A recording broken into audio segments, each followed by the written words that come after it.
What's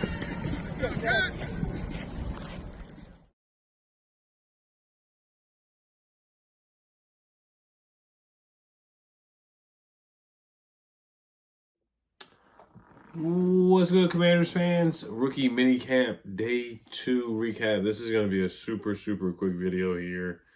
Not going to make this long because it is late. And no, there was a good amount of stuff that did happen today. I'm just going to talk about the Jon Newton news, of course, the Dan Quinn shirt, and just some of the clips that we saw. I'm not going to post a lot of clips, as you guys see in the beginning, probably like 2 or 3 clips.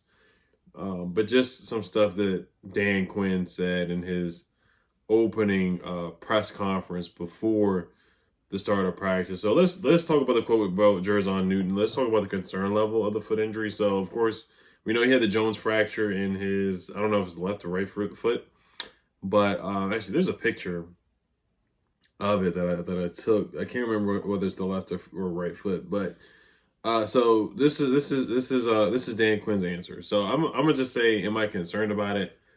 I'm not overly concerned. I know we had some stuff going on with Phidarian Mathis last year where he was injured in games. And this is probably the reason why Jon Newton dropped from the first round to the second round. Teams may have known this from the evaluation, from his physicals and whatnot. Whatever due diligence was done, this most likely was a reason why he dropped.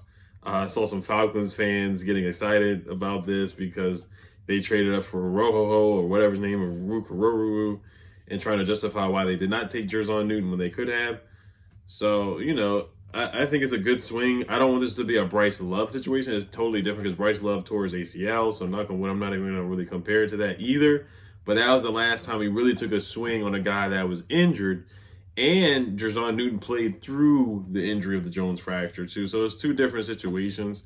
But it's definitely something to monitor and keep an eye on. There was an interview where he said he was 100%. Clearly, he's not 100%. He's going to be out for a little while.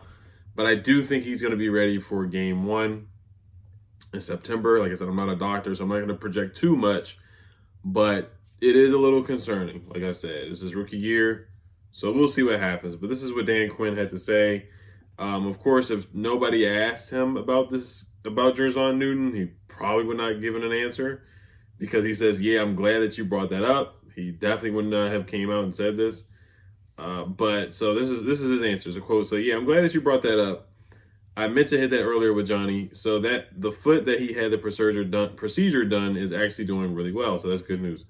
So he has an issue with the other foot. He'll get a procedure done in the next week and then get back started and get going with the process again.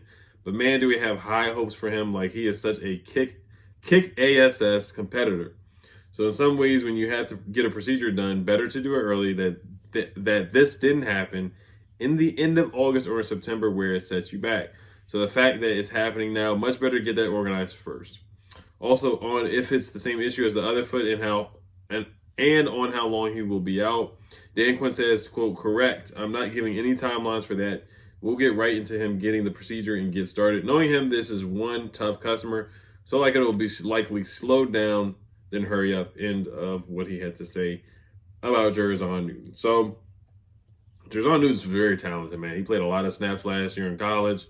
He's a guy that's going to be able to give Daron Payne and Jonathan Allen a break and just keep these guys fresh.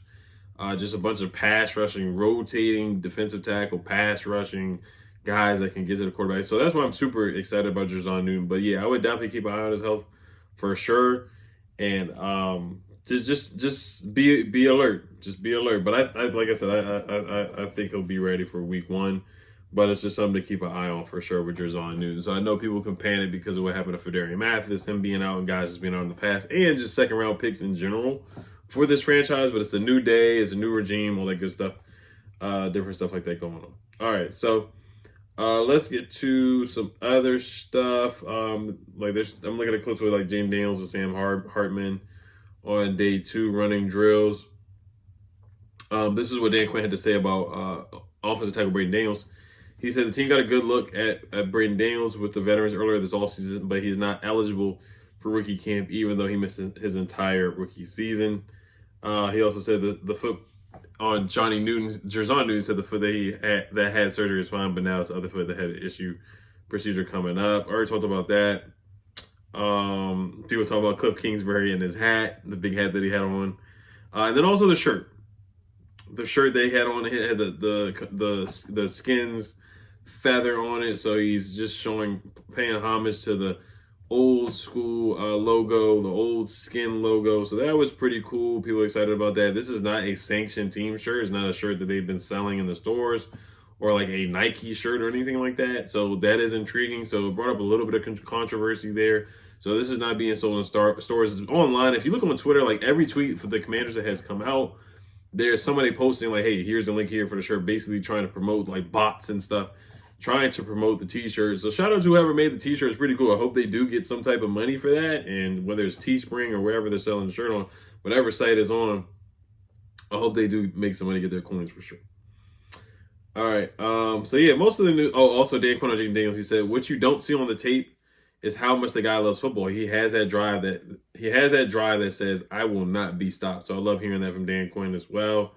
Let me see if there's any other Dan Quinn quotes here. Nothing out for the most part, for sure. But yeah, really the most stuff that I really saw was just Dan Quinn talking about Jon Newton for the most part. That was about it. Of course, they're showing like Cliff Kingsbury working with Jaden Daniels, and there's a clip that I'm going to show of Ben Sinnott getting a catch on 7-on-7 from Jaden Daniels as well. Brandon Coleman, he stepped up to the mic today. He talked after practice. That was his first time doing a media thing, after practice with the team as well. Let's see here. Yeah, and that's about it, guys. That really is it for day 2. Like, they didn't show Rosemead making a crazy catch or anything like that, and like nobody else really talked about any of like the big catches and stuff like that, because of course nobody's able to film. Nobody else really came out and said anything like that. Like yesterday. Yesterday was like kind of more eventful. I mean, we're talking about a t-shirt, so I mean, and really just a lot of the injury update for Jon Newton for the most part. That was really about it. Casimir Allen, there's like a clip of him getting the catch, Ben Sinnott getting the catch. So Casimir Allen, we'll see what he does, if he can make the practice squad. I mean, he just dropped the ball too much in preseason, fumbling, muffing punts. He did everything possible. Like, if you put out a tutorial on how to not make a roster, how to get released, how to get cut. Steven Sims did that one time too. Like, he just did everything anything he could possibly do to be released, he did it. Dropping passes, muffing punts, just not being ready, just butter hands like a snake. Like, he did that, and Casimir Allen was kind of doing the same thing. So he earned the right to be released for sure. And luckily, I'm not gonna say luckily, but he made the practice squad just because he still is talented. But you got to catch the football. You got to catch the punts. You can't muff punts. Different things like that. It's just unacceptable. It's just unacceptable for sure. So, but yeah, the wide receiver room is definitely heating up. Like I said, I haven't heard anything about Tyler Owen, the freak athlete, or Chiggy, anything like that. But that's about it. Oh yeah, the drill that they talked about yesterday, the drill that they did yesterday where they're getting turned up, they played like Knuck If You Buck today when they were doing that drill again. Just getting the guys hyped, like Dan Quinn doing that, and all the other coaches like Anthony Lynn, Cliff, all the staff getting guys hyped up right before practice. They call the drill bags. So Dan Quinn said, we call that bags. Like, as crazy as that sounds, like, no, it's just a way to bring energy to start something. And so it's just a way to express yourself to, hey man, I'm here to go get it on. Of course, they got the t-shirts where it says, I like to do hard shiggity with good people. Stuff like that. So that was pretty cool. Dan Quinn's already got some slogans and stuff like that. He just bring a lot of swag, man. The shirt, the Concords, the Jordans, all stuff like that. Like, they're just bringing a lot of stuff. I like that for sure. So that's pretty cool from this new regime. So it's the honeymoon phase. So we just got to see on the field. Like, everybody's loving everybody right now. So we just got to see on the field. Of course, it's going to be a process right now. It is the honeymoon phase right now. So I'm excited, man. I feel like we have a good chance of finding a franchise quarterback in Jaden Daniels, and just finding a good leader of men in Dan Quinn, and a good coaching staff with Cliff and Joe Witt Jr. and Anthony Lynn. It's just a heck of a coaching staff for sure. So yeah, I mean, that's about it for day 2. And then I do kind of want to talk about this. So the schedule's coming out on Thursday. I will be with my Elite Channel member guys on Thursday, probably around 8 o'clock. We haven't done a stream in a long time, so that should be a lot of fun. It's gonna be super lit. And then just looking at like the camp dates, and different things like that. There's a lot of stuff coming up. Like they got Minicamp coming up and OTAs, so I'm excited for that too. So this should be a lot of fun. I can't wait for that for sure. So yeah, yeah. You guys let me know what you guys think about day 2. Health Commanders, peace. Everybody, enjoy Mother's Day tomorrow too. For sure, it should be a good day as well. I will be on Bleacher Report tomorrow with my guy Brandon Scott for the NBA lottery for the Washington Wizards. All right, you guys. Health Commanders, peace.